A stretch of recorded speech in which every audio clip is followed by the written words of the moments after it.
It is Christmas in Antarctica, and that sounds impossible until you picture it. Not pine trees and lights, but a sun that refuses to set, wind that can shake steel, and an ocean rimmed with ice the size of nations. In that hard daylight, a rumor travels farther than any sled team ever did. Somewhere under the snow, people claim there is an Anunnaki vault, a sealed storehouse of ancient power, hidden in the last place on Earth most humans can reach. Online, it arrives as screenshots with circles and arrows, and captions that sound like certainty today. Antarctica invites big stories because it is both watched and unseen. It is watched through charts, satellite passes, station reports, and scientific papers because the continent punishes mistakes. It is unseen because most of the land is buried under ice that can be more than a mile thick.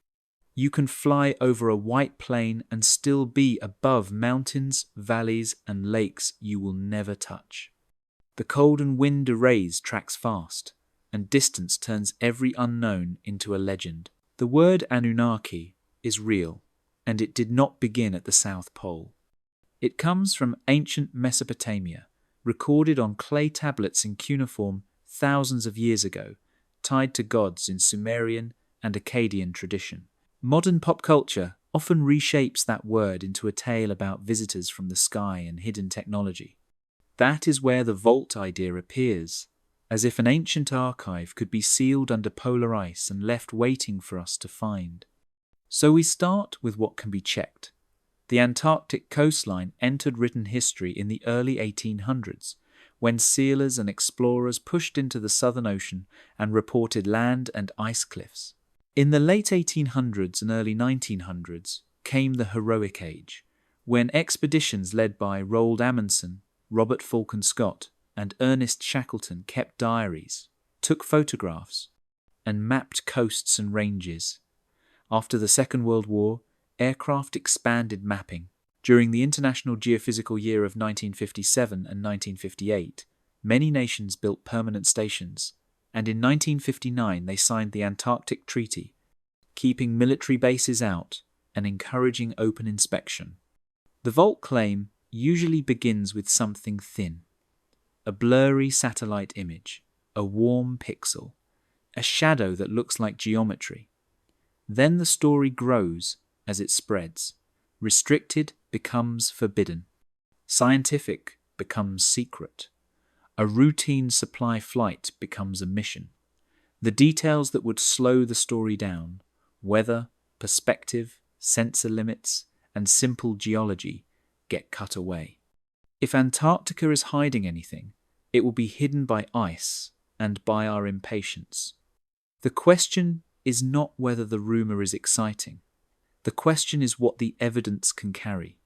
We are not to mock, only to separate rumor from record, step by step. So in this series we follow it backward, from modern screenshots to old reports, until what is left is solid, or simply snow. The name Anunnaki sounds like it was designed for a cold mystery, but it was born in heat and river mud. It comes from ancient Mesopotamia, the land between the Tigris and Euphrates, where cities like Uruk, and Nippur rose thousands of years before Antarctica was even on a map. Scribes pressed wedge-shaped signs into wet clay, baked the tablets, and stored them in temples and palaces. Those tablets are the reason we can talk about this word at all, because it is not a rumor, it is ink made of earth. In Sumerian and Akkadian texts, the Anunnaki are a group of gods, not a single king and not a species. The word is often linked to An, the sky god, and to ideas of rank and divine family. Depending on the text and the time period, the Anunnaki can appear as major deities who hold authority, or as a council that participates in decisions about order, justice, and fate. In some later traditions, they are associated with the underworld, but that is not a simple rule. Ancient religion was not one clean system. It changed across centuries, cities, and languages, and the same name could shift in meaning as new stories replaced old ones. None of this is secret knowledge. The modern world began decoding cuneiform in the 19th century, when scholars compared inscriptions and slowly rebuilt the language signs. The breakthrough came through bilingual and trilingual texts, including the great royal inscription carved at Behistun in Persia, copied and studied by researchers like Henry Rawlinson.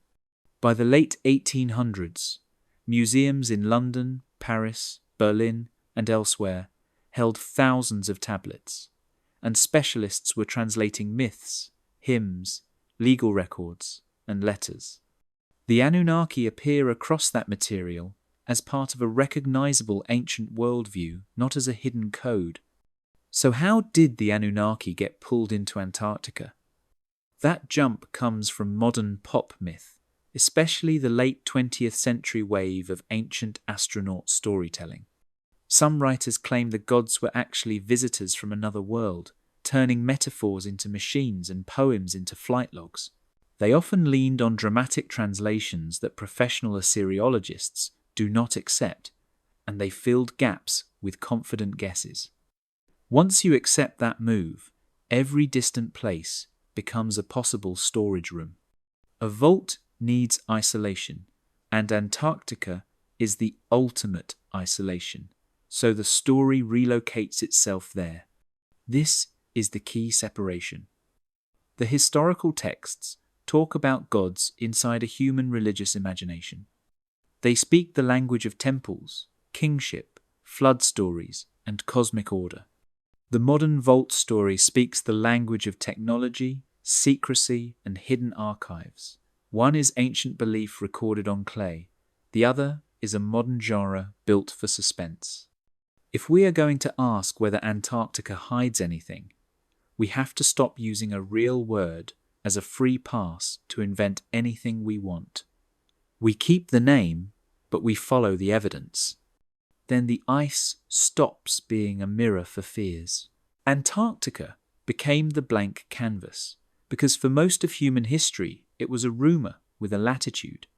Old maps sometimes drew a southern land to balance the world, a place called Terra Australis Incognita, not because anyone had seen it, but because the idea felt tidy. That kind of emptiness invites invention.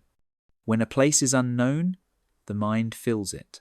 Even after the coastline entered verified history in the early 1800s, the continent stayed unreachable still for people. Sealers and captains reported ice cliffs. Explorers followed, moving at the speed of wind, muscle, and luck. Antarctica is larger than Europe, yet almost all of it is buried under ice, often more than a mile thick. The ground you want to point to is not visible and not testable without heavy equipment. If you stand on the surface, you are standing on a frozen roof over mountains and basins you cannot see. That physical fact turns every guess into temptation. Now add the way Antarctica works in practice. There are no towns. There are research stations near the coast and a few inland, like the Amundsen Scott South Pole Station. People arrive in summer and leave when winter closes in. Flights depend on weather, fuel, and distance. Ships wait for sea ice to open. Every visit needs permits and logistics. If you are not part of a program, you do not just wander. From the outside, safety rules can look like secrecy, especially online, where a closed door is assumed to hide something. Then there is governance. In 1959, the Antarctic Treaty set the continent aside for peaceful purposes and scientific research, with inspections allowed. To some viewers, it can sound like a cover story. But the treaty did not make Antarctica mysterious. It made it regulated. Regulation creates protected areas, restricted zones for wildlife, and schedules for aircraft and ships. Those boundaries become maps. Maps become screenshots. Screenshots become claims. The final ingredient is modern imagery. Satellites give us a view that feels all-seeing, but it is not. An image is a moment taken at a certain angle, with resolution limits, shadows, and compression artifacts. In Antarctica, where the sun can sit low and cast long shadows, a ridge can look like a wall. A crevasse field can look like a grid. A dark rock outcrop can look like a doorway. Once someone circles it and adds a caption, the picture stops being data and becomes story. So Antarctica becomes a blank canvas not because nothing is there, but because much of what is there is hard to verify. Ice hides the ground. Distance limits access. Rules look like secrets to people who never read them. And images, stripped of context, behave like ink blots. If you want a hidden base, you choose the one continent that feels like a locked room. The question is not why the stories exist. The question is why we accept them without the same discipline we demand everywhere else. For centuries, Antarctica was a continent made of ink. Cartographers wanted the world to feel balanced, so they drew a giant southern land that no one had seen. They called it Terra Australis, a name that sounded like certainty while hiding a simple truth. It was a guess. On paper it looked solid. Coastlines traced with confidence, mountains sketched where there was only ocean. Those maps travelled through courts and classrooms, so the idea spread long before the place was confirmed by any crew. In the age of sail, the Southern Ocean punished anyone who spoke too confidently. The air could bend light, and fog could look like cliffs. A flat-topped iceberg could resemble a white wall. In polar glare, distance lies, and a ship's position could be wrong by miles. Before reliable marine chronometers became common, longitude was hard to measure, so sightings were often plotted in the wrong place. Captains described coasts that later voyages could not locate, and the error lived on in print. Then came a major reset.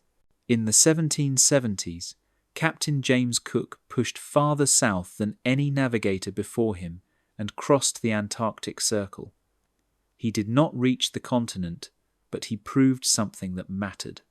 If a southern land existed, it was not a warm paradise waiting beyond calm seas. Cook met pack ice and endless swells and turned back with a warning that the region would be remote, cold, and costly to reach. The first confirmed sightings arrived in the early 1820s, and even here, the record is complicated. In the year 1820, the Russian expedition led by Fabian Gottlieb von Bellingshausen reported seeing the edge of Antarctic ice, likely an ice shelf. Around the same season, British naval officer Edward Bransfield recorded land near what we now call the Antarctic Peninsula. An American sealer, Nathaniel Palmer, also reported land in that same year. 3 names, 1 season, overlapping routes, and imperfect instruments made the first sighting hard to crown. Landings are messier still. Sealers hunted in southern waters for profit, and some pushed onto ice and rock whenever it helped their work. John Davis, an American sealer, wrote of landing in the year 1821, but historians debate what he actually reached. The first widely accepted landing on the Antarctic mainland is often credited to a Norwegian expedition that stepped ashore at Cape Adare in the year 1895. Between those dates sits a long stretch of uncertainty, and that uncertainty became a breeding ground for legend. This is how early errors become permanent myths. A blank map invites confident ink. A mirage becomes a coastline. A wrong coordinate becomes a secret. Antarctica's history is real, but it is also a lesson in humility. If we want to judge modern claims, we start by respecting how often the first stories were wrong and how long it took for the record to get cold, hard, and verifiable. Corrections took years, and rumours rushed in fast. The heroic age of Antarctic exploration matters because it replaced rumor with paper. From the late 1890s into the early 1920s, explorers did something simple and powerful. They wrote things down. They kept logs, diaries, weather records, and navigation notes. They took photographs. They collected rocks and fossils. They argued with each other in letters. This created a paper trail that still exists in archives today, and that trail makes Antarctica one of the most documented remote places on Earth. Consider Robert Falcon Scott. His expeditions were built around record keeping as much as discovery. Daily journals tracked distance, temperature, rations, and morale. His final diary entries from the return from the South Pole in 1912 are among the most studied documents in polar history. They show exhaustion, cold, and calculation, not secrets or hidden chambers. The handwriting itself becomes evidence of decline. It is hard to hide a vault when every day is accounted for in pencil. Roald Amundsen approached the continent with a different mindset but the same discipline. His successful journey to the South Pole in 1911 was documented through logs, photographs, and later published accounts. He recorded routes, depots, and decisions with precision. His crew left traces in the snow and on paper. The contrast between Amundsen and Scott is often framed as drama, but the deeper point is consistency. Both left records detailed enough that historians can reconstruct their movements week by week. Ernest Shackleton adds another layer.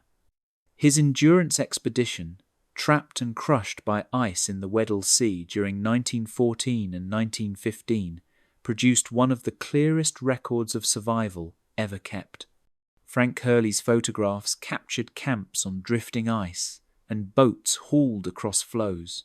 Shackleton's own writings describe leadership under pressure. Nothing in those materials hints at ancient structures or forbidden zones.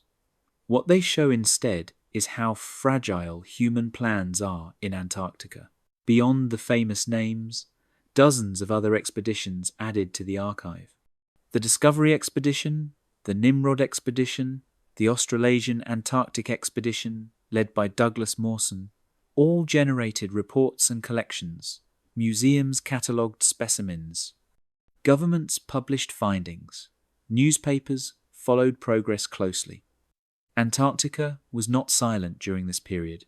It was loud with documentation. This matters for modern claims. If something large and artificial existed near the routes these teams travelled, it would have left marks. Tunnels need vents. Structures need materials. Movement leaves tracks. Supplies leave debris. The heroic age explorers were desperate for shelter and advantage. They reused huts, scavenged timber, and noted every unusual feature because survival depended on it. A warm opening in the ice would not have been ignored. The paper trail does not prove that Antarctica holds no surprises.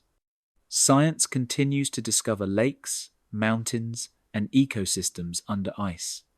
But it does establish a baseline. From the turn of the 20th century onward, Antarctica moved from myth to monitored reality. Diaries and photographs do not care about internet rumors.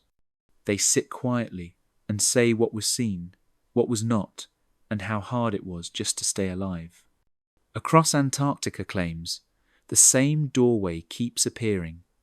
A cave that breathes warm air, a dark oval in ice, a spot where snow melts faster than it should, a line on a map marked restricted. These details repeat because they feel logical. If something is hidden, it must have an entrance. In the coldest place on Earth, warmth feels like a signal. There are real caves in Antarctica. Wind can carve hollows in snow called sastrugi and scours. Lava tubes exist near volcanoes like Mount Erebus, formed by flowing magma long before humans arrived. Sea ice can open into polynyas, where currents and winds keep water exposed. Glaciers crack into crevasses that look like mouths from the air. Each feature has been studied and catalogued, None require ancient builders. Warm spots are another favourite. Antarctica is not uniformly cold at the ground. Katabatic winds rush downhill and strip snow, exposing darker rock that absorbs sunlight. Geothermal heat leaks upward in volcanic regions. Pressure melting occurs beneath thick ice where weight lowers the melting point. Satellites record surface temperature, not what lies beneath. A warm pixel can be a rock, a shadow error, or a moment of wind. Screenshots freeze that moment and turn physics into mystery. Forbidden zones also follow a pattern. Antarctica has protected areas for wildlife, historic huts, and sensitive research. Flights avoid mountains and weather hazards. Stations control access for safety. When a map shows a no-entry symbol, it usually means ice conditions, crevasse fields, or environmental rules. Online, restriction becomes intention. Intention becomes secrecy. Secrecy becomes proof. Why does this pattern persist? Because it is simple and portable. You can place it anywhere with ice. It does not require dates, names, or documents. It thrives on images detached from context, and it borrows language from real exploration. Early explorers did search for shelter. They did find caves in ice cliffs. They did record steam near volcanoes. The trope grows by stitching together true fragments without their explanations. History shows the same mechanism elsewhere. Desert pyramids attract claims of hidden chambers. Jungles invite lost cities. Oceans breed triangle myths. Antarctica is the last frontier, so it gets the newest version. The colder and emptier the place feels, the easier it is to imagine a door behind the wall. Science handles entrances differently. When researchers suspect a cavity, they test it with radar, seismic surveys, and repeated measurements. Results are published. Other teams check them. Warm spots are revisited across seasons. Caves are mapped on foot. Nothing remains a secret simply because it is interesting. The hidden entrance pattern is not evidence. It is a story shape. It survives because it satisfies curiosity without demanding patience. Antarctica teaches the opposite lesson. If there is a door, it will be measured, logged, photographed, and argued over in journals. Until then, warmth is weather, darkness is shadow, and restriction is usually ice trying to kill you. Evidence grows slowly here, and imagination runs fast when maps leave white space. Germany did send an expedition to Antarctica before the Second World War, and it is often used as a doorway for bigger claims. The facts are plain and documented. In 1938, the German ship Schwabenland sailed south with a small team, aircraft, and cameras. The goal was economic and strategic, not mystical. Germany wanted to secure whaling interests and survey territory that might support future industry. Whale oil mattered. It fueled margarine and soap and supported a growing economy under strain. The expedition operated quickly. Aircraft were launched to photograph the coast of what is now called Queen Maud Land. Crews dropped weighted markers bearing the German flag to claim presence, a common practice of the era. They mapped ice edges, noted weather, and returned home in 1939. No permanent base was built. No inland penetration occurred. No secret tunnels were cut. The record consists of logs, photographs, maps, and reports that survive in archives. After the war, the story changed shape. As the Third Reich collapsed, myths rushed in to fill the void. Some claimed that secret technology had been tested in the south. Others imagined hidden bases under ice, supplied by submarines. Over time, these ideas absorbed older occult fantasies and newer ancient alien themes. Antarctica became a stage where defeat could be rewritten as concealment. The problem with the vault narrative is scale. A base that could hide advanced machines would need power, heat, ventilation, waste removal, and supply lines. In Antarctica, those needs multiply. Fuel must arrive by ship or aircraft. People leave traces. Snow does not erase infrastructure, it preserves it. The German expedition had neither time nor capacity for anything beyond survey work. They stayed along the coast. Their aircraft were short range. Their mission clock was tight. Submarines are often invoked. German boats did operate widely during the war, but icebound southern waters are hostile. Ports do not exist. Refueling is not simple. Logs and patrol records have been studied by historians for decades. None support repeated supply runs to a hidden polar complex. Silence in records is not proof, it is absence. Why does the claim persist? Because it blends real history with secrecy and loss. Nazi Germany did pursue advanced weapons. Antarctica is remote. Put together, they feel convincing. But evidence matters more than mood. When historians check dates, distances, and documents, the story shrinks. There is also a timeline problem. Ancient vault claims place construction far earlier than the 20th century. The German expedition cannot explain that. It only supplies a modern costume for an older fantasy. What actually happened is less dramatic and more instructive. A short survey mission mapped ice for economic reasons and left. The continent did not swallow a secret empire. It recorded a visit and moved on. Claims grow when distance blocks checking, and Antarctica blocks checking well. That is why careful reading of logs, ships, weather, and fuel matters more than dramatic maps or whispers. Facts travel slowly. There, Operation High Jump sounds like a codename pulled from fiction, and that is why it attracts so many stories. In reality, it was a large United States Navy expedition sent south in the months after the Second World War, from 1946 into 1947. Its official purpose was training and testing.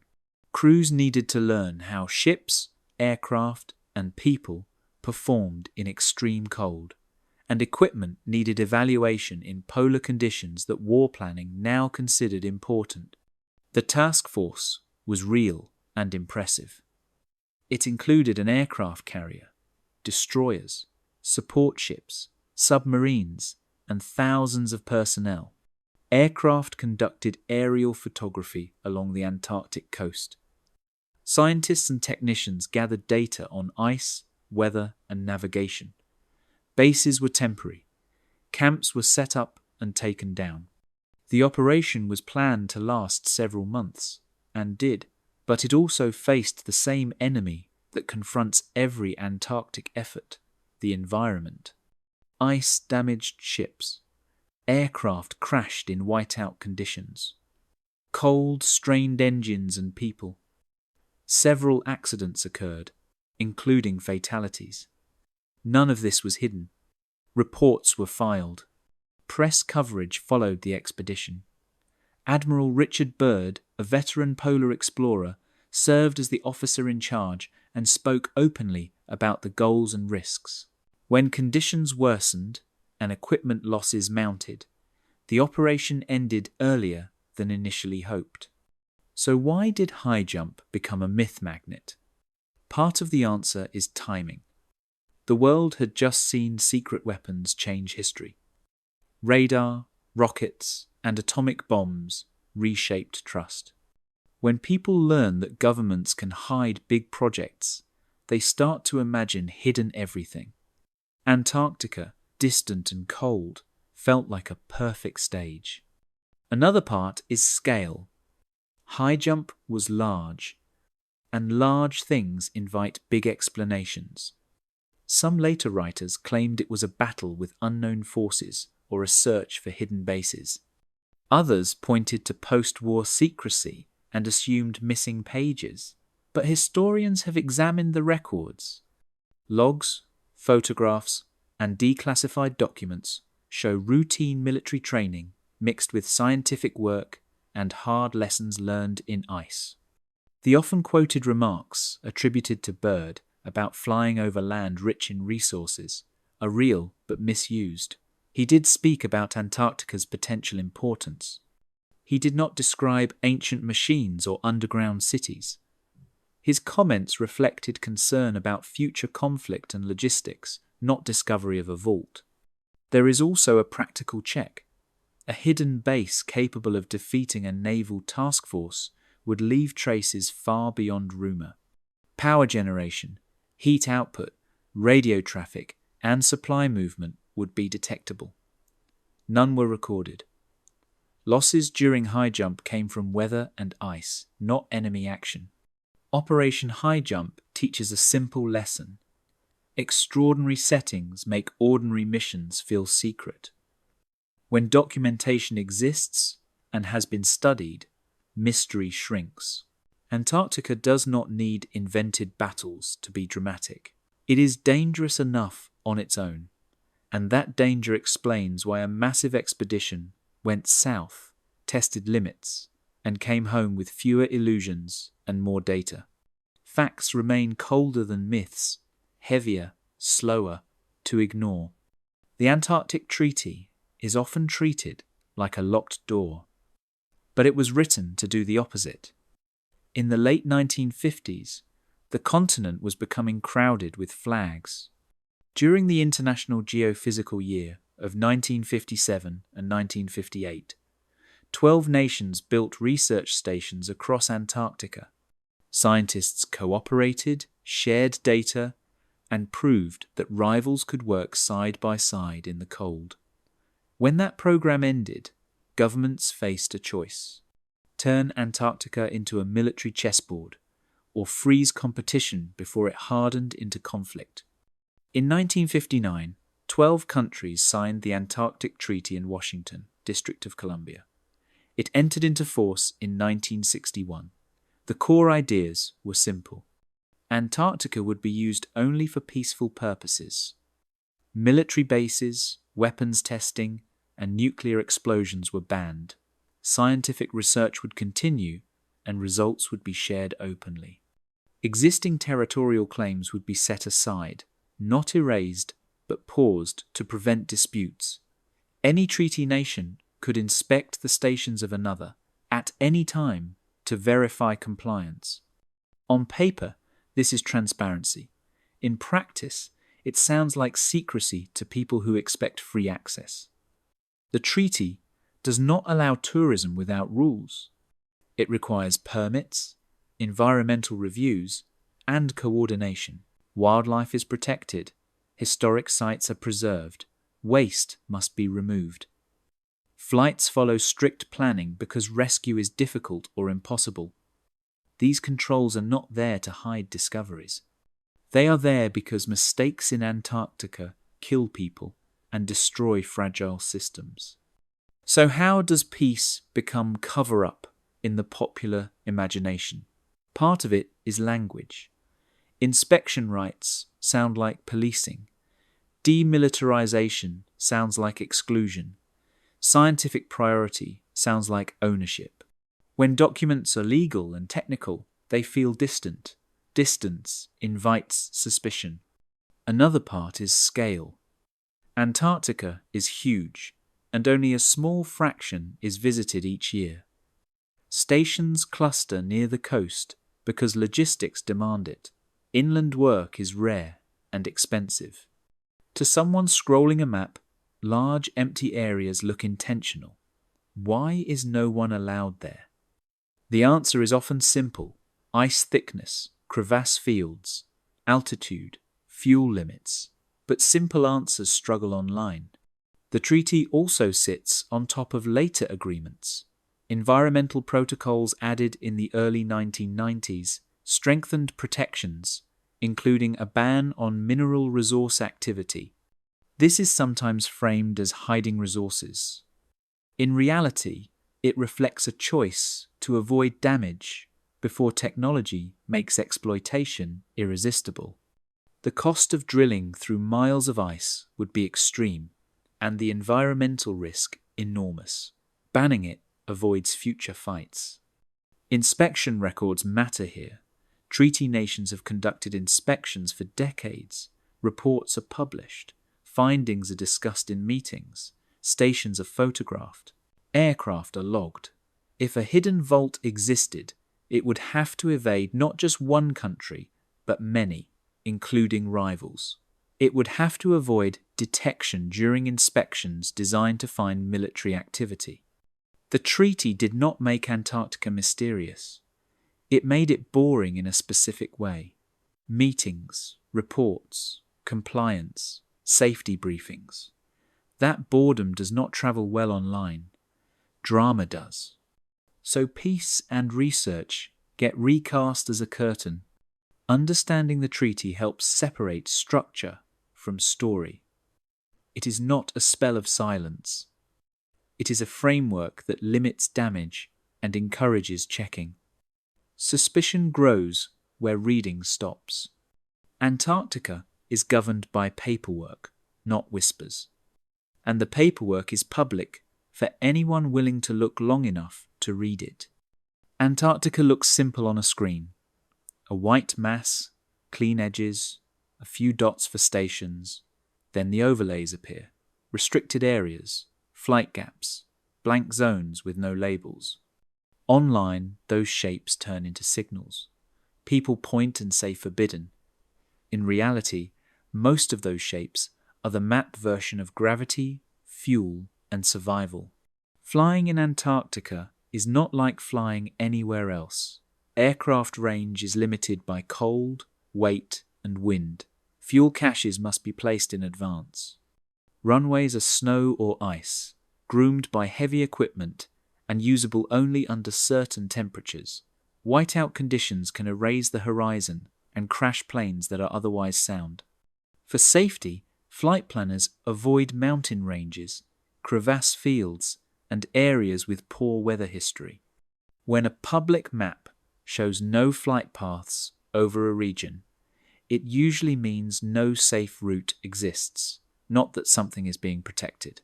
Environmental rules add another layer. Under the Antarctic Treaty System and later environmental protocols, certain areas are specially protected. Penguin colonies, seal, haul-outs, fragile moss beds, and historic huts are shielded from disturbance. Access requires permits, and some areas are closed entirely to prevent damage. These protections are published, named, and reviewed. Online, the word protected is often replaced with hidden. The meaning flips. Ground travel follows the same logic. Traverses move slowly and deliberately. Crevasses can be hidden under thin snow bridges. Vehicles weigh tons. One mistake can swallow a machine and its crew.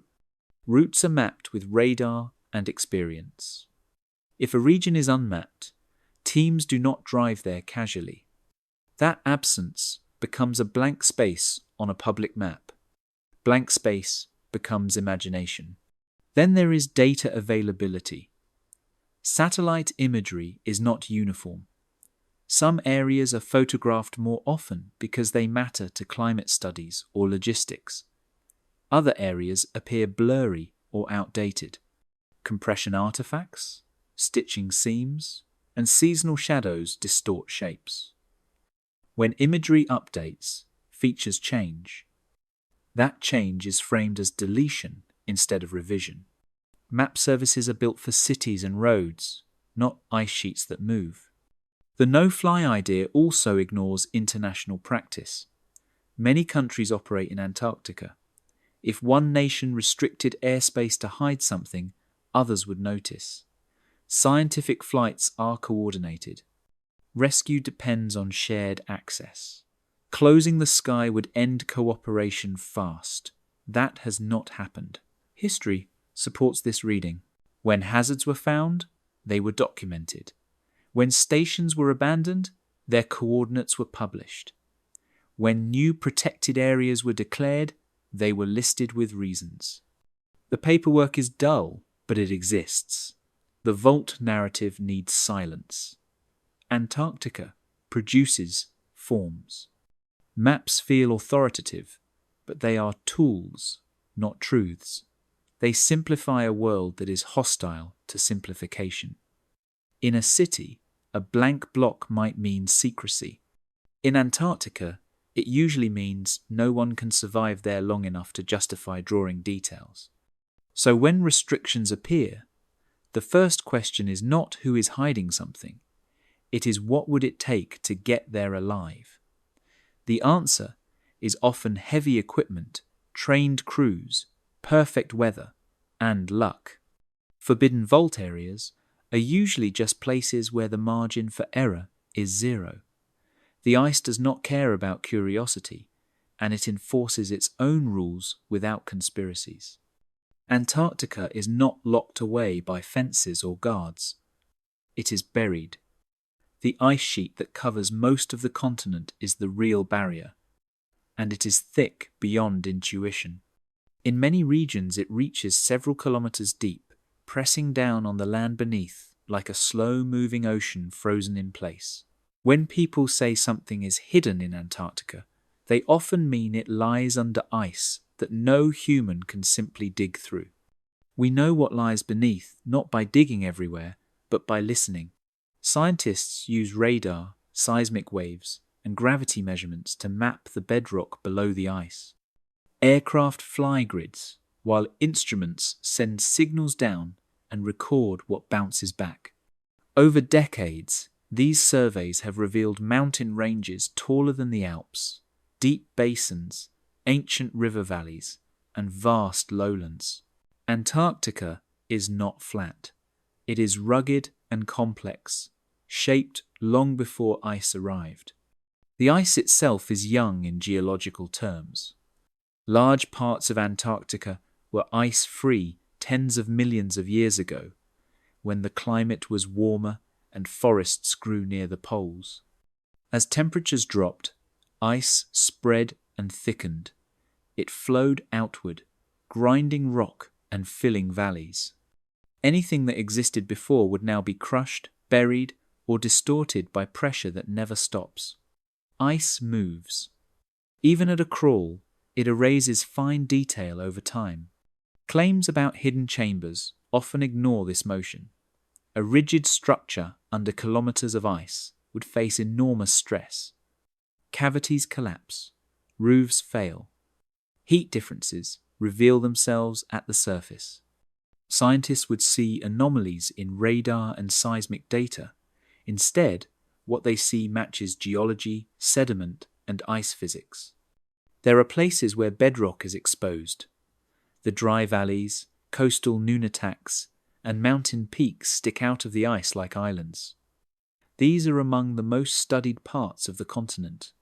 Researchers walk them, sample rocks, and map layers. They find meteorites, fossils from ancient seas, and traces of past climates. They do not find walls or tools.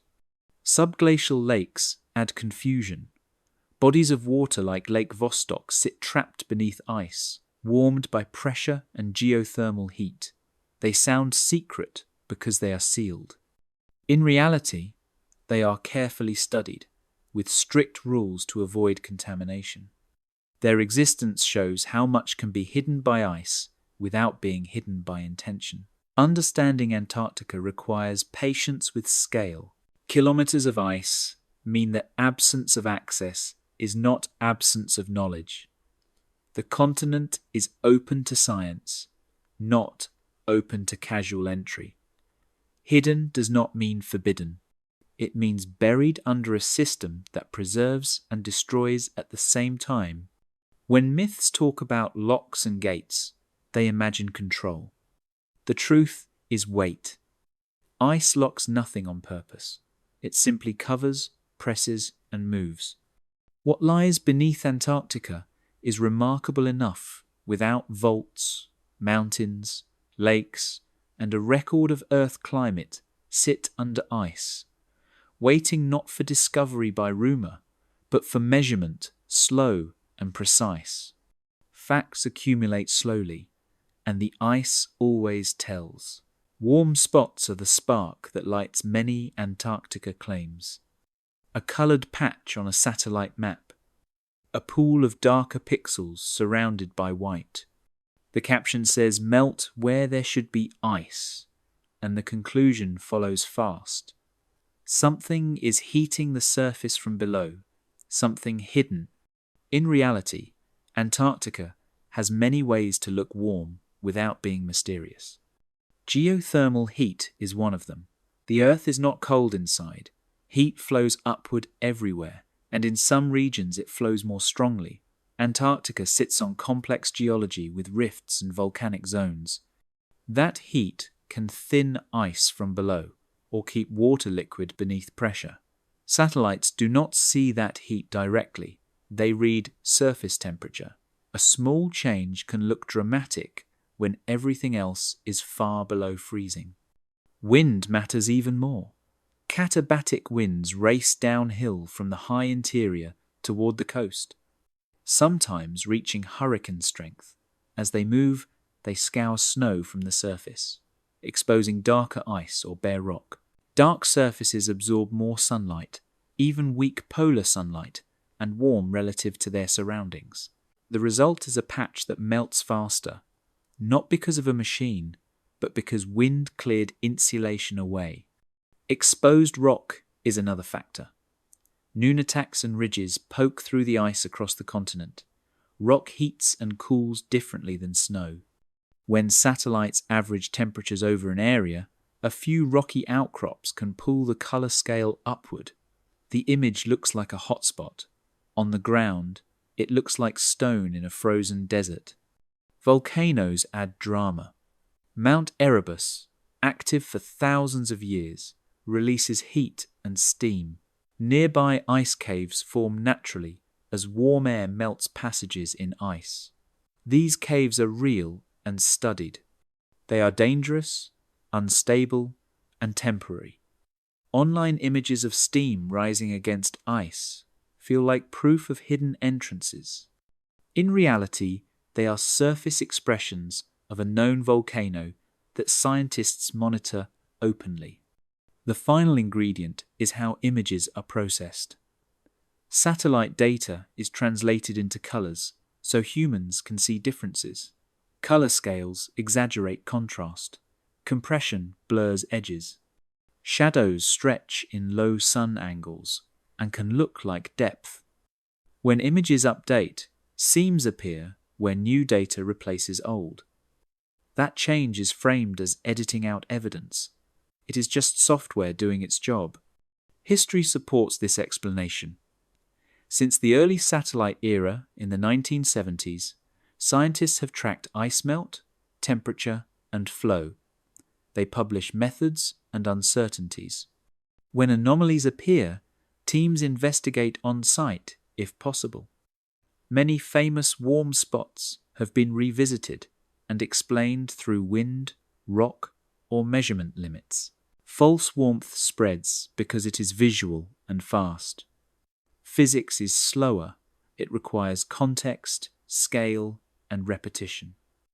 Antarctica magnifies small differences into striking images. The continent trains the eye to overreact. So when a screenshot claims mystery, the better question is simple: what natural process could do this? In Antarctica, the list is long and well studied. Heat does not equal technology. Melt does not equal intention. The ice responds to forces that have been shaping it for millions of years, and cameras sometimes turn that response into a story it was never telling. Mount Erebus rises from the ice like a warning. It is Antarctica's most famous active volcano, and it has been erupting for thousands of years. Fire and ice in the same frame is irresistible. Steam lifts into polar air. Red glow reflects off snow at night. For conspiracy stories, Erebus feels like proof that something below is alive and powerful. The temptation is to turn geology into architecture. The facts are clear and well documented. Mount Erebus sits on Ross Island near several major research stations, including McMurdo Station and Scott Base. It has been observed since the early 20th century and studied intensively since the 1970s. Erebus is known for its persistent lava lake, one of only a few on Earth. Scientists monitor its gases, seismic activity, and heat flow year-round. Volcanic heat creates natural ice caves around Erebus. Warm air melts tunnels into surrounding ice, forming fragile chambers that can collapse without warning. These caves are real and dangerous. Researchers enter some of them to study microbes and volcanic gases, using ropes and protective gear. Their locations are recorded. Their shapes change with seasons. They are not permanent halls or engineered spaces. Online, these caves become something else. Steam vents are labeled exhaust. Melt patterns are drawn into doorways. Shadows turn into corridors. The idea of an underground facility fits the image better than slow lava and unstable ice. The volcano supplies constant drama, and drama invites interpretation.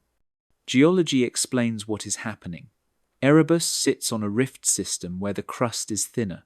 Magma rises, releasing heat and gas. Carbon dioxide, sulfur dioxide, and steam escape through fractures. The heat flux can thin nearby ice and create localized warmth that satellites detect. None of this requires construction. It requires pressure and time. History matters here. Erebus has been climbed and sampled many times. In the year 1911, members of Robert Falcon Scott's expedition collected volcanic rock from its slopes. Later, teams installed instruments and built observation huts. Nothing was hidden. Everything was logged. If a large underground complex existed, it would interfere with seismic readings and gas measurements that are openly published. There is also the question of proximity. Erebus stands near the busiest human area in Antarctica. McMurdo supports thousands of personnel over seasons.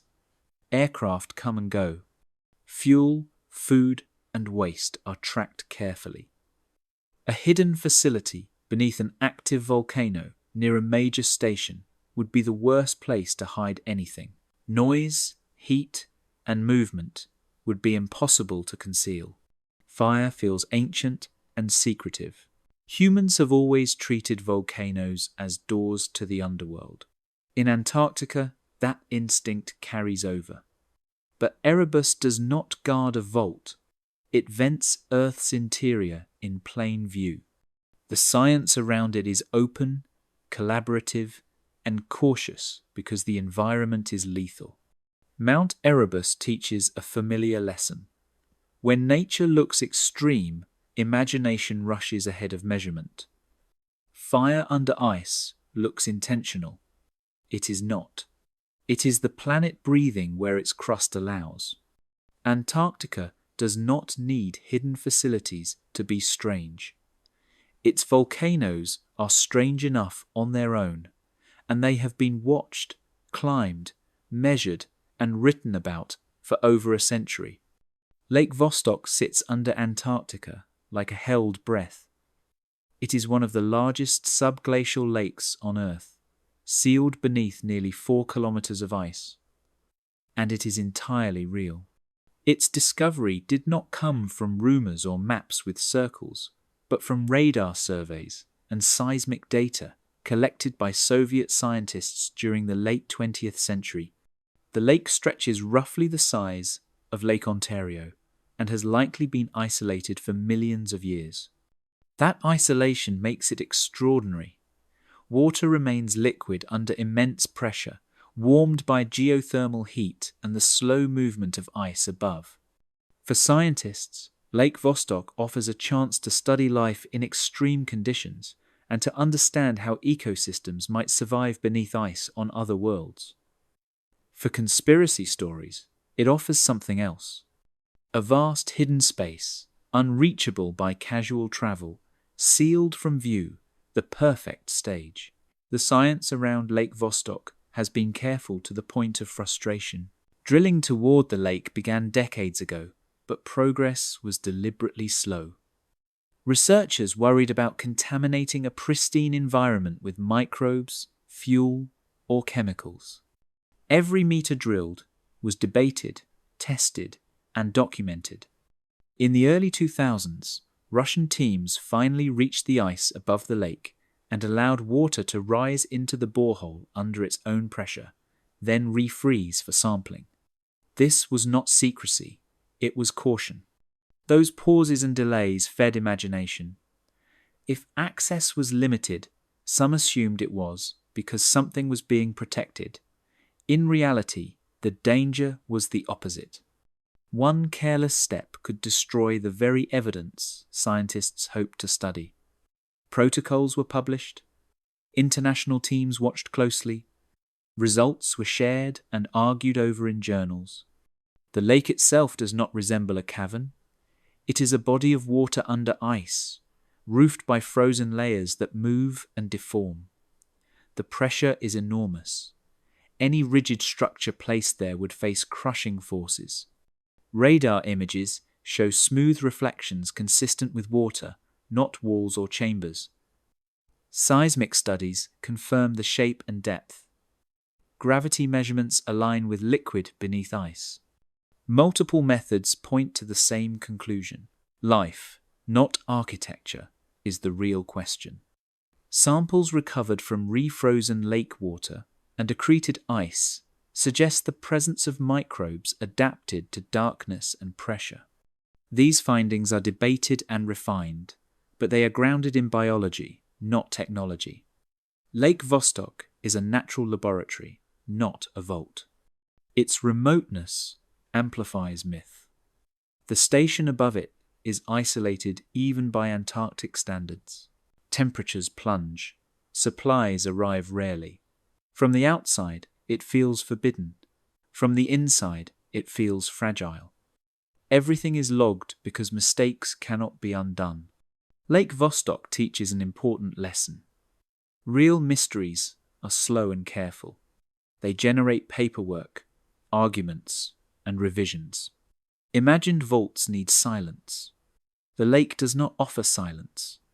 It offers data, patience, and the reminder that the most hidden places on Earth are often hiding nature, not secrets built by someone else. Science advances here by restraint, repetition, and humility rather than spectacle. Drilling into Antarctica is not like drilling anywhere else on Earth. It is not a race to reach something first. It is a slow negotiation with ice, pressure, and responsibility. When outsiders see years pass with little visible progress, they assume secrecy. What they are actually seeing is caution taken seriously because mistakes cannot be reversed. Subglacial environments are sealed systems. Lakes and sediments beneath the ice have been isolated for thousands or even millions of years. Introducing modern microbes or chemicals would permanently change them. Scientists know this, and that knowledge shapes every decision. Before a drill ever touches ice, teams spend years designing methods that reduce contamination. Fluids are filtered, equipment is sterilized. Procedures are reviewed by international committees. This preparation does not look dramatic, but it is essential. History explains the caution. Early drilling projects in polar regions taught hard lessons. Fuel spills, debris left behind, and poorly sealed boreholes caused damage that could not be undone. By the late 20th century, the scientific community agreed that Antarctica required stricter standards. The goal shifted from fast access to clean access. That shift slowed timelines but protected credibility. Drilling itself is physically difficult. Ice is not uniform. It fractures, flows, and refreezes. Temperatures can damage machinery. Pressure increases with depth. A borehole can close behind the drill as ice creeps inward. Keeping a hole open long enough to sample requires constant monitoring. If something fails, the project pauses or stops. Pauses look suspicious from afar. On the ice, they look responsible. Lake Vostok is a clear example. For decades, scientists debated how to reach it without contaminating it. Some argued for stopping entirely.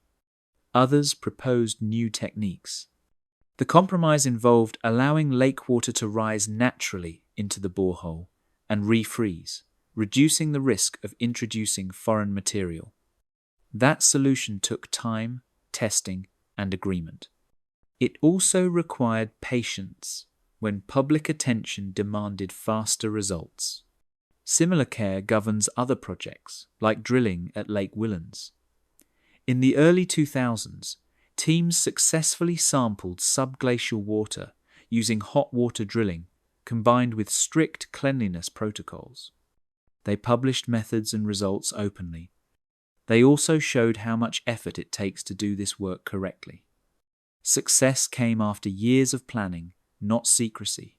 Slow science frustrates audiences trained by instant updates. Online culture expects reveals. Antarctica offers delays.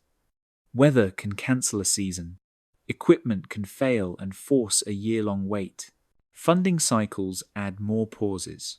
None of this hides discoveries. It stretches them out. Paperwork plays a role too. Environmental reviews, permits, and international coordination are mandatory. Reports are written, meetings are held, adjustments are made. These steps produce documents, not spectacle. To conspiracy thinking, documents feel like curtains. To science, they are the work. The idea of a hidden vault depends on silence and speed. Antarctica produces neither. It produces logs, protocols, and revisions. Progress is slow because the cost of being wrong is high. When drilling finally reaches its target, the result is data that can be trusted. That trust is worth more than speed. In the coldest place on Earth, patience is not hiding, it is survival. The anomaly economy begins with a picture that feels unfinished. A low-resolution satellite frame, a dark shape against white, a color scale pushed to its limits. The caption asks a question, then answers it with certainty. Something is there. The image spreads because it is easy to understand and hard to check. This process did not start with Antarctica, but Antarctica makes it profitable. The continent is remote, technical, and unfamiliar. Most viewers cannot visit or verify claims. A creator can circle a shape, add arrows, and suggest a secret. Engagement follows.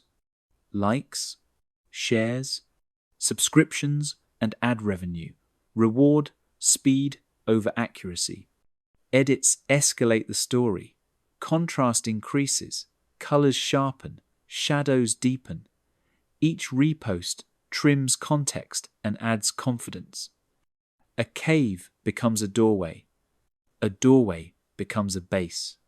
The next video promises updates. The next promises proof.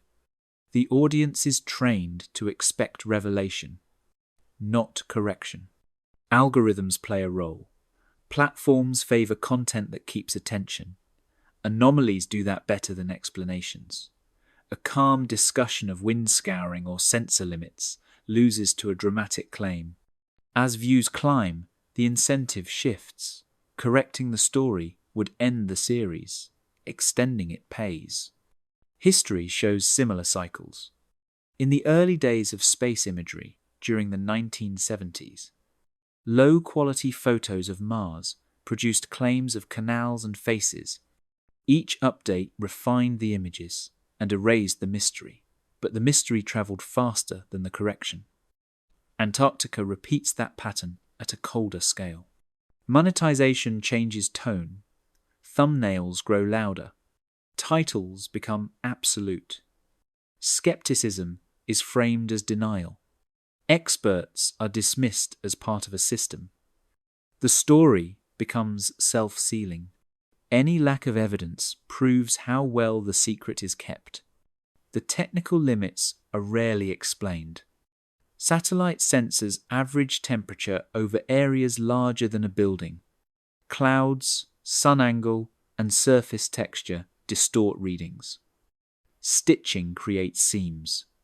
Compression blurs edges. When services update imagery, changes appear sudden. None of this is hidden. Documentation exists, but it is not entertaining. Creators often cite silence as proof. Scientists do not respond to every claim. Institutions move slowly. Peer review takes time. That gap is filled with speculation. The audience sees motion on one side and patience on the other, and mistakes speed for truth. There is also a social reward. Finding an anomaly feels like discovery. Sharing, it builds identity. Communities form around decoding images together. Doubt threatens belonging, so doubt is discouraged. The economy thrives on momentum. Understanding this economy does not require accusing individuals of bad faith. Incentives shape behavior. When attention pays, anomalies multiply. Antarctica supplies endless raw material because ice changes with light and season. To test the vault idea, you do not need belief, you need logistics. Any structure meant to last under Antarctica would have requirements that cannot be wished away. Power must be generated. Heat must be controlled. Air must move. Waste must go somewhere. Access must exist for construction and maintenance. Each requirement leaves a mark, and Antarctica is excellent at preserving marks. Start with power. An ancient vault would need a steady energy source to run lights, controls, and climate systems. Fire burns oxygen and produces smoke. Fuel must be supplied. Electricity requires generators or something more advanced, which still produces heat. Heat does not vanish. In polar ice, it creates melt signatures that satellites and ground sensors would detect repeatedly, not once. Heat control is next. Antarctica is cold enough to freeze machinery and people. Any interior space meant for storage or occupation would need insulation and active warming. That warmth would leak. Ice is not a perfect barrier. It flows and conducts. Over time, leaked heat thins ice above and around a structure, creating patterns that radar and seismic surveys would notice. Access tunnels are unavoidable. You cannot build or use a vault without paths in and out. Tunnels through ice collapse without constant support. Through rock, they require excavation and spoil removal. Removed material must go somewhere. Piles of debris do not disappear in Antarctica. Snow preserves them. Ice cores, radar profiles, and surface surveys would see disturbances aligned with human-scale geometry. Ventilation is another problem. Air exchange is required to prevent buildup of gases and moisture. Vents create temperature differences and plume signatures. In a continent with steady winds and clean air, those signals stand out. Researchers monitor atmospheric chemistry closely. Persistent anomalies would attract attention. Waste is the least glamorous constraint and the most decisive. Human activity produces waste, heat, liquids, solids, and gases. Modern stations manage this carefully and still leave traces. An ancient or hidden facility would face the same problem without modern waste removal. Nothing in Antarctica decomposes quickly. Waste accumulates and marks the environment. Construction itself leaves signatures. Heavy equipment leaves tracks. Transport requires routes. Supplies arrive by ship or aircraft. Those movements are logged because safety demands it. Even secret projects generate paperwork and radio traffic. Silence is not realistic at scale. History supports this logic. When modern stations were built, they altered their surroundings in measurable ways.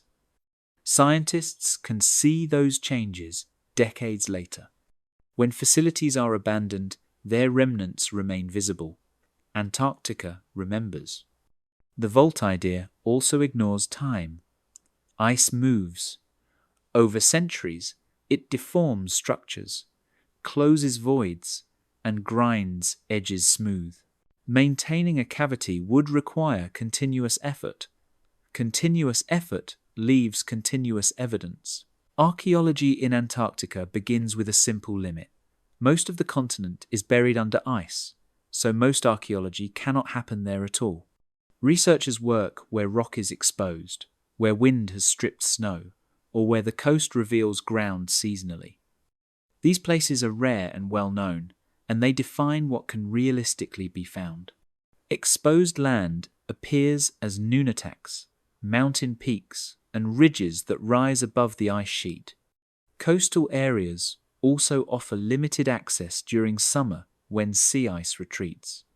The McMurdo Dry Valleys are the largest ice-free region, a polar desert where cold and aridity preserve material extremely well. These areas are magnets for study because they allow direct contact with soil and rock without drilling through kilometers of ice. What researchers actually find is instructive. Most artifacts date to the modern era of exploration. Remains of huts built by early expeditions, food tins, fuel cans, tools, scientific instruments, clothing fragments, human waste. These traces are carefully catalogued and often protected as historic sites under treaty rules. The huts of Scott and Shackleton are preserved almost exactly as they were left, frozen in time by cold.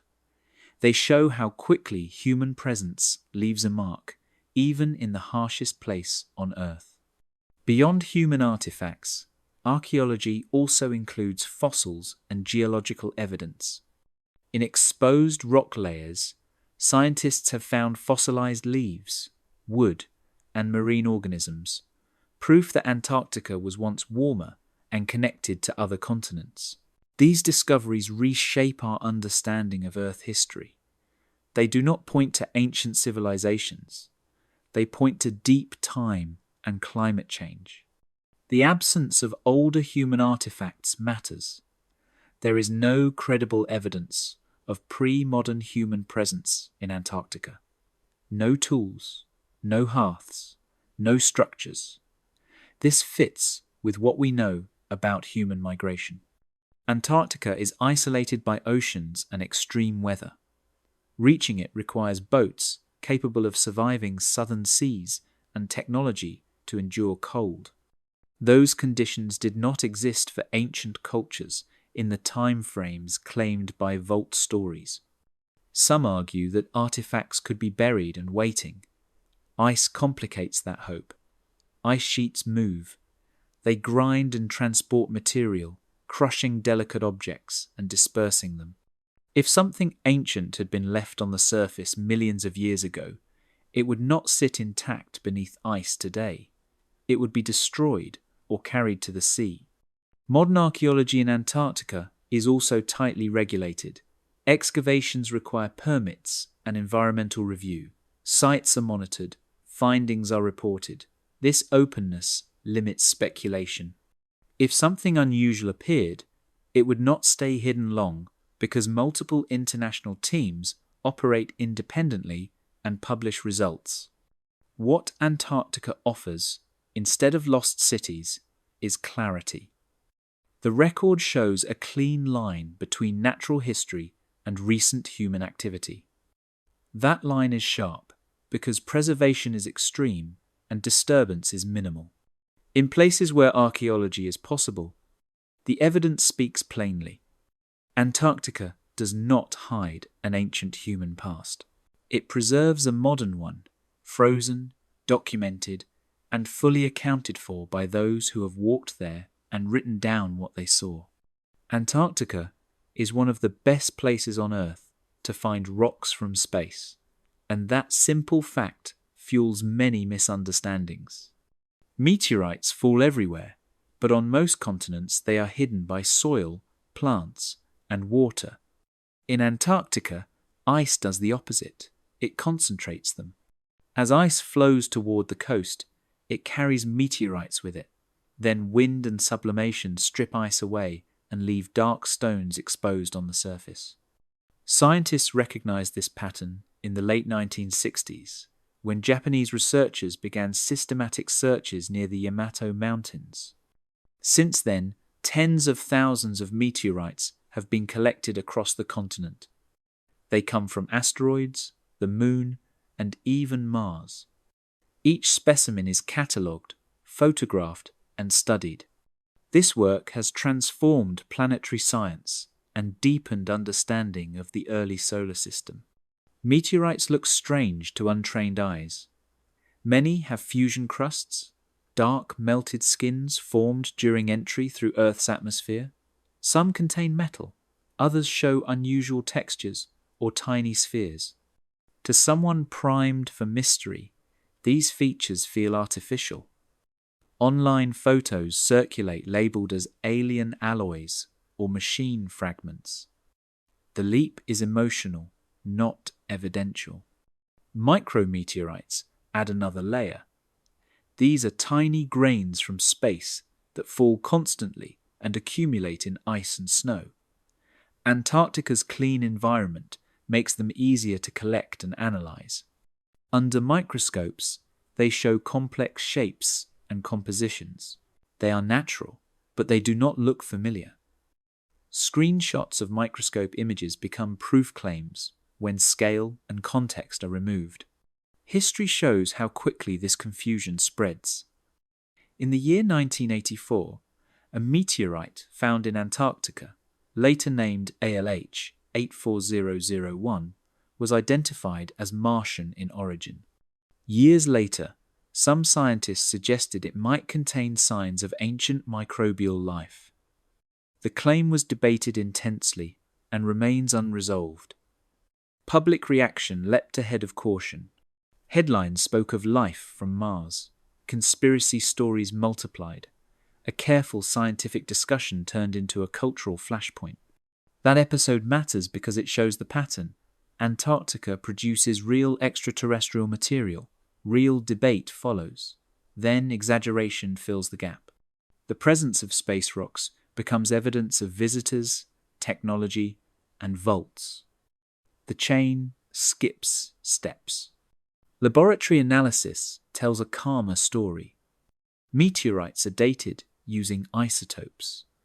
Their chemistry is compared to known planetary signatures. Structures once thought artificial are explained through cooling rates and impact processes. Peer review corrects early excitement. That correction rarely travels as far as the original claim. There is also a practical point. Meteorites are scattered, not organized. They appear randomly across ice fields, not arranged or embedded in structures. They do not cluster around entrances or vents. They simply fall and move with ice. Antarctica's meteorite fields are a gift to science. They are open, documented, and shared internationally. Misusing them to imply alien engineering ignores decades of careful work. Rocks from space are extraordinary enough without turning them into parts of a machine. In Antarctica, the truth is colder and more impressive. The human footprint in Antarctica is easier to trace than many people realize. Every expedition, no matter how small, depends on supply chains that leave records. Fuel shipments, food deliveries, aircraft schedules, ship manifests, permits, and waste removal plans are documented because survival depends on coordination. The idea of a silent mega-project collapses when it meets paperwork. Modern Antarctic operations run on logistics. Stations cannot grow food or manufacture fuel. Everything arrives from outside by ship or aircraft, usually from a small number of ports. Each movement is planned months or years in advance. Weather windows are narrow, cargo is weighed, routes are filed. If something large were being built or maintained, the increase in traffic would be obvious to many nations at once. Flights are logged because rescue depends on knowing who is in the air and where they are going. Aircraft share runways and fuel depots. Crews rotate between stations. International cooperation is not optional. When emergencies happen, rivals assist each other. This shared dependence creates transparency that conspiracy stories ignore. Permits add another layer. Under the Antarctic Treaty System, activities require environmental review. Projects must outline impact, mitigation, and cleanup. These documents are submitted, discussed, and archived. Even scientific drilling faces scrutiny. A hidden vault would require constant exceptions or silence across many agencies. That silence has never appeared. Waste management is especially revealing. Antarctica enforces strict rules about waste removal. Human waste, fuel residue, broken equipment, and even ash are tracked and shipped out. Stations keep inventories, audits occur, waste piles do not vanish into ice without notice. They are measured because contamination lingers. History reinforces this. When early expeditions left debris, it remained visible for decades. Modern cleanups have removed old dumps and catalogued what was found.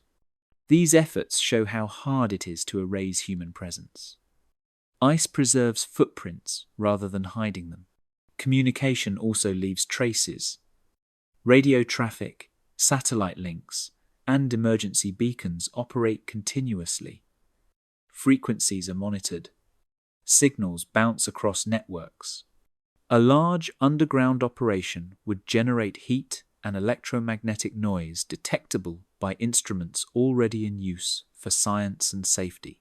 Even secrecy during the Cold War did not erase records. Military-related activities that occurred before the treaty are now documented. Declassified files show planning, failures, and limits. The idea that a larger and more complex project could remain undocumented while smaller ones are exposed does not fit the record. The human footprint argument is not emotional. It is mechanical. Large systems require support. Support requires movement. Movement requires records. Antarctica is not a place where things happen quietly at scale. When people imagine a silent mega-project, they imagine isolation as invisibility. In reality, isolation increases dependence on shared systems. Those systems generate trails that do not disappear. Antarctica keeps receipts. Every drum of fuel, every flight, every camp, every cleanup is written down because forgetting details kills people. The absence of a paper trail is not clever concealment. It is strong evidence that the thing imagined never happened. The human footprint in Antarctica does not fade. It stacks. Every expedition, from a small field team to a major station build, depends on systems that leave records. Fuel must be shipped. Food must arrive. Aircraft must file routes. Ships must clear ports. Waste must be removed. None of this happens quietly, because quiet kills people in Antarctica. Modern operations rely on logistics hubs in places like New Zealand, Chile, South Africa, and Australia.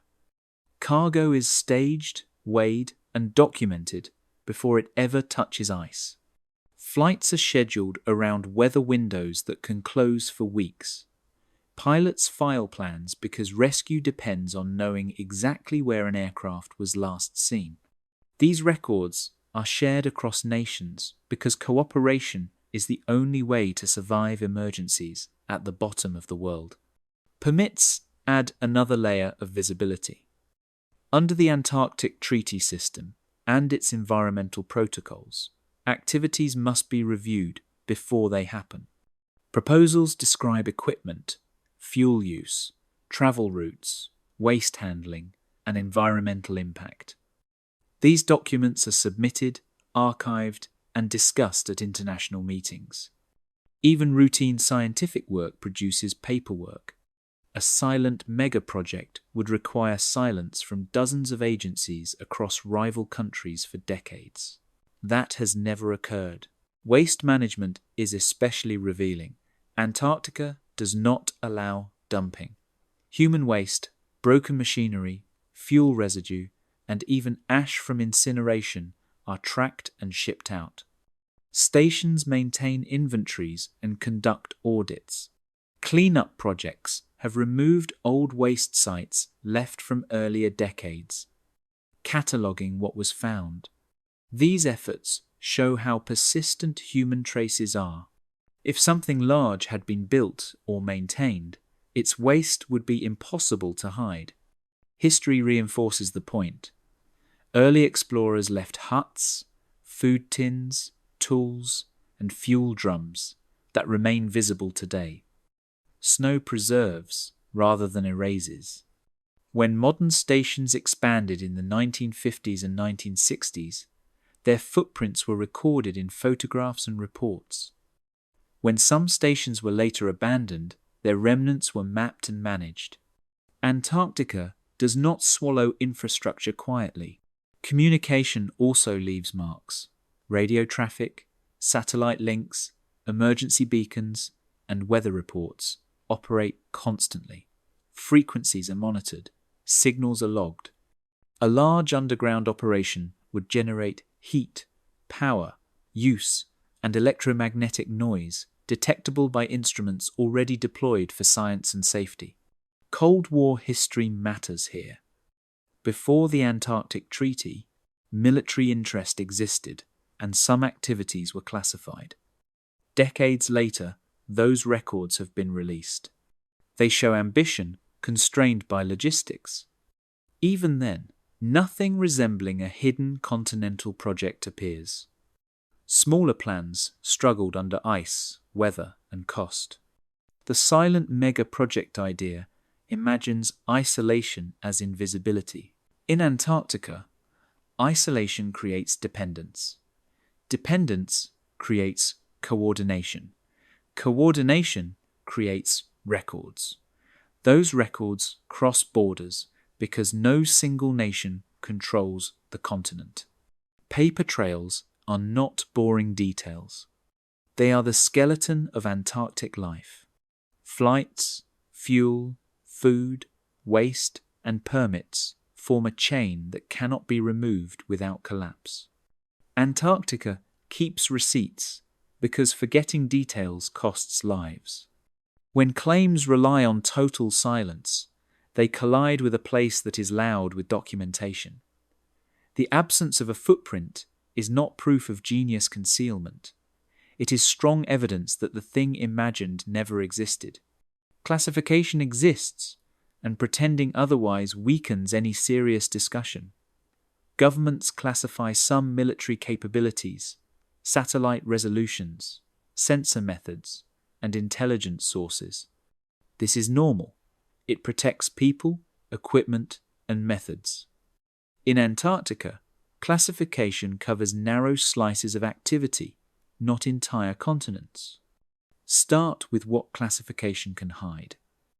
It can hide how sharp a satellite image really is, how often it revisits a location, and what algorithms process the data. It can hide specific sensor packages on aircraft or satellites. It can hide details of communications, encryption, and some logistics planning. These secrets matter for national security. They do not create invisible cities. What classification cannot hide is scale. Large construction requires materials, fuel, people, and time. Those inputs move through ports, airfields, and stations that many nations use together. Even if one sensor detail is classified, the trucks still roll, the aircraft still land, and the waste still leaves.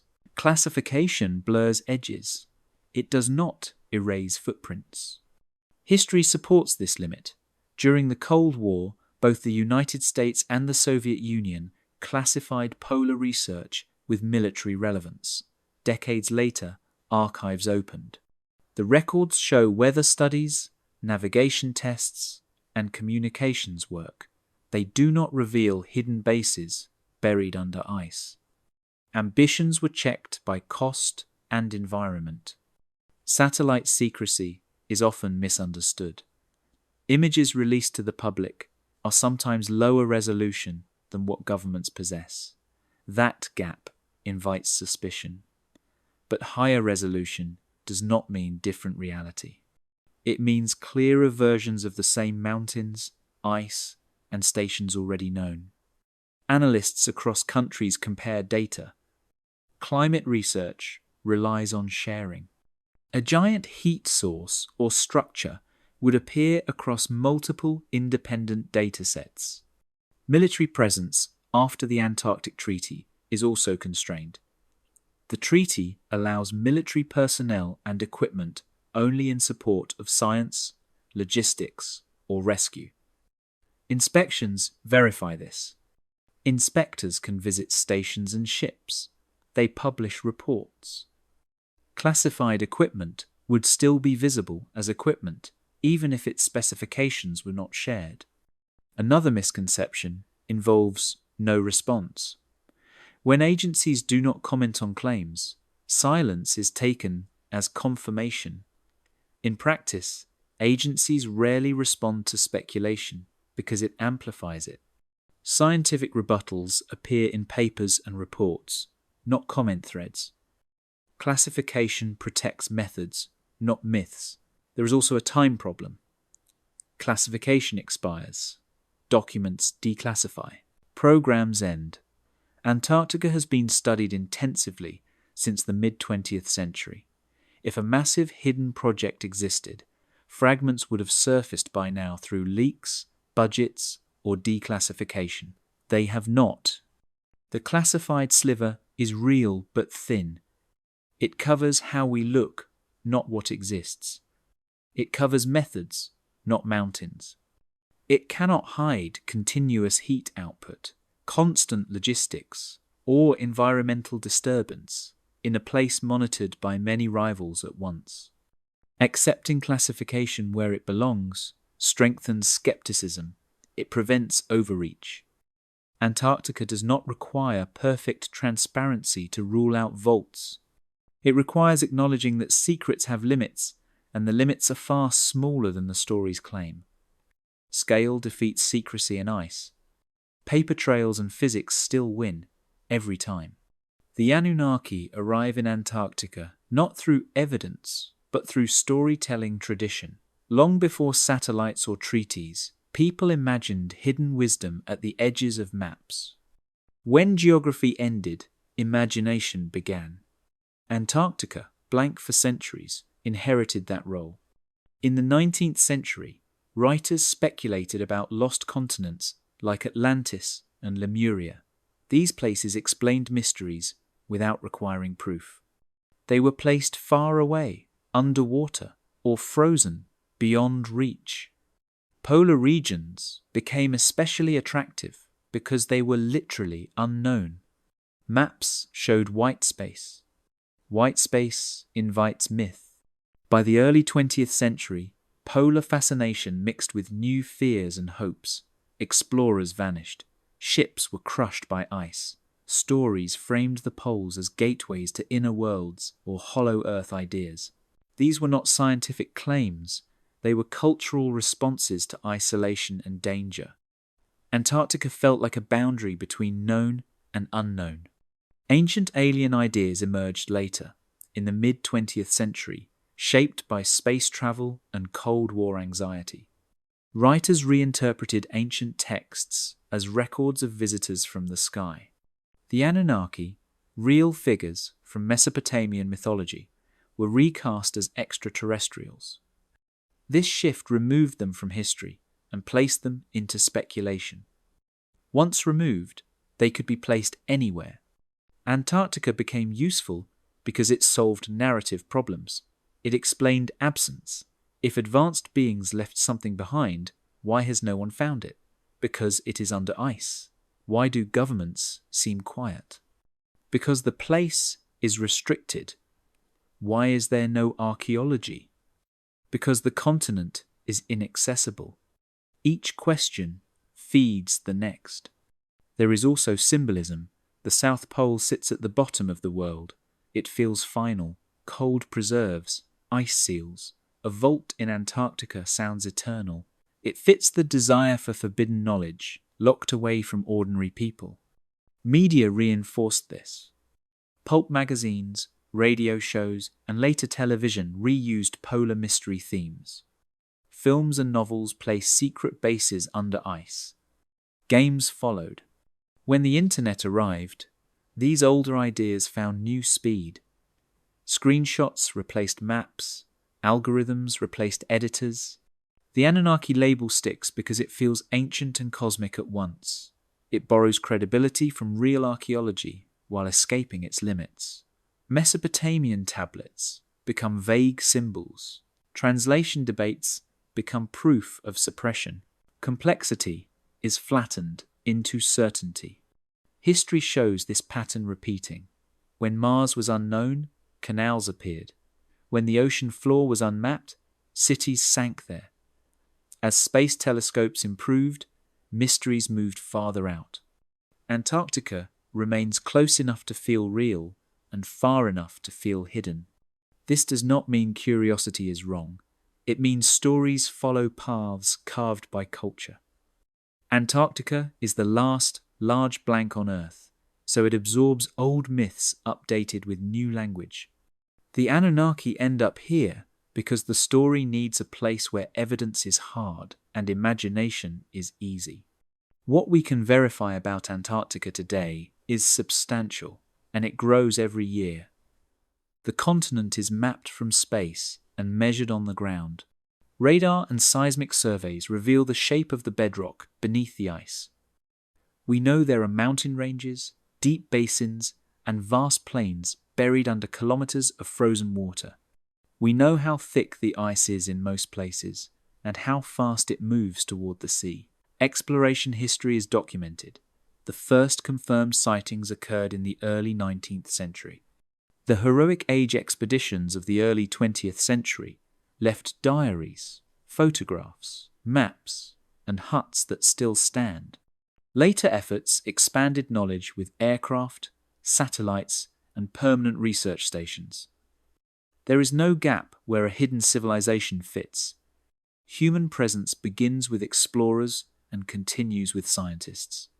Governance is clear. The Antarctic Treaty, signed in 1959 and in force since 1961, sets the rules. The continent is reserved for peaceful purposes and scientific research. Military activity is limited to support roles. Inspections are allowed. Data is shared. Environmental protection is enforced. This framework does not create secrecy, it creates coordination. Major stations are known and public. McMurdo Station, Amundsen Scott, South Pole Station, Vostok Station, and others operate openly. Their locations, populations, and functions are listed. Supplies arrive on schedule. Waste leaves on schedule. Expansions and upgrades are announced. When accidents occur, they are reported. Subglacial features are real and catalogued. Lakes like Vostok and Whillans exist under the ice. Rivers flow beneath glaciers. Volcanic regions release heat. These features are studied with care and published methods. They explain melt patterns and radar reflections without invoking construction or machinery. Meteorite fields are verified. Antarctica collects rocks from space because of ice flow and preservation. These specimens are analyzed in laboratories around the world. They tell stories about asteroids, the Moon, and Mars. They do not form structures or devices. What remains unproven is the claim of an ancient vault built by non-human beings. There is no physical evidence, no structures in radar, no persistent heat signatures, no logistical footprint, no archaeological finds, no documents, no measurements that require such an explanation. Uncertainty still exists in science. Climate responses evolve. Ice dynamics surprise. Microbial life in extreme environments raises new questions. But uncertainty is not a blank check for any idea. It has boundaries defined by data. Verification favors things that leave traces. Antarctica is harsh, but it is not a void. It records impacts clearly because change is slow and preservation is strong. When something happens, it shows. Right now, the verified picture is coherent. A continent shaped by geology and climate, explored by humans in the modern era, governed by treaty, studied with powerful tools. The unproven claims remain stories layered on top of that picture, not holes within it. The difference matters. Verification accumulates. Myths adapt. Antarctica does not require belief to be understood.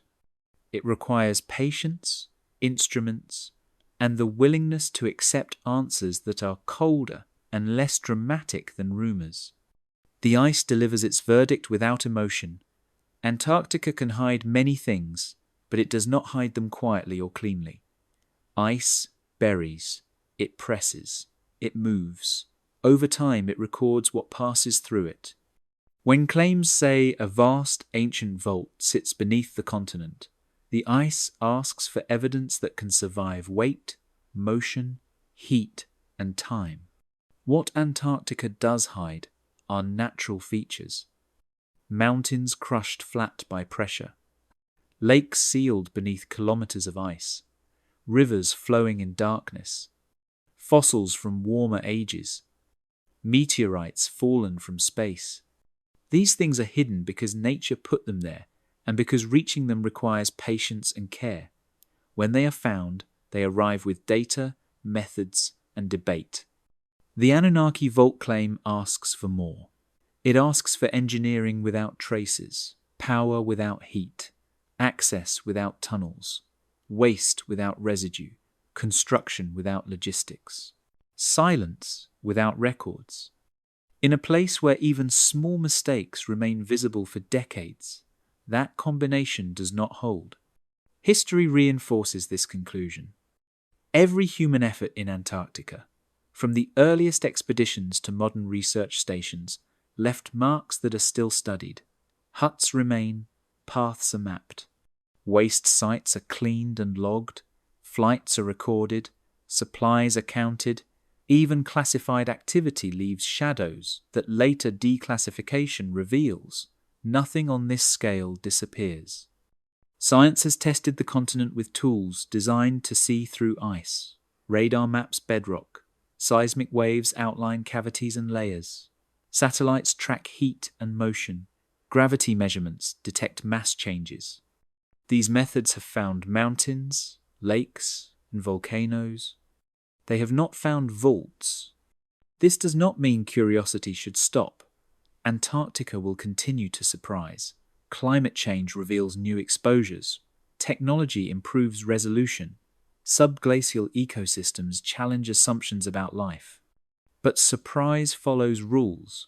It arrives with signals that repeat and withstand checking. The story of the Anunnaki vault survives because it sits at the intersection of old myths and new images. Ancient gods reimagined as visitors. Polar blanks inherited from lost continents. Screenshots replacing surveys. Speed outrunning verification. It feels compelling because it explains absence with intention. The ice offers a simpler explanation. Absence is often just absence. Not every blank is a secret. Not every anomaly is a doorway. Extraordinary claims require extraordinary evidence, because ordinary evidence would have shown up already. Antarctica teaches humility. It resists easy stories. It punishes shortcuts. It rewards patience. Those who work there learn that the environment does not care what you hope to find. It responds only to what you do and what you measure. So the verdict stands. Antarctica can hide many things under ice, but the Anunnaki vault remains a myth. No verified proof supports it. No data demands it. Until evidence appears that survives scrutiny, repetition, and independent checking, the claim belongs where so many polar fantasies have gone before, into the long archive of human imagination, preserved not by ice, but by our desire to believe something extraordinary waits just out of reach.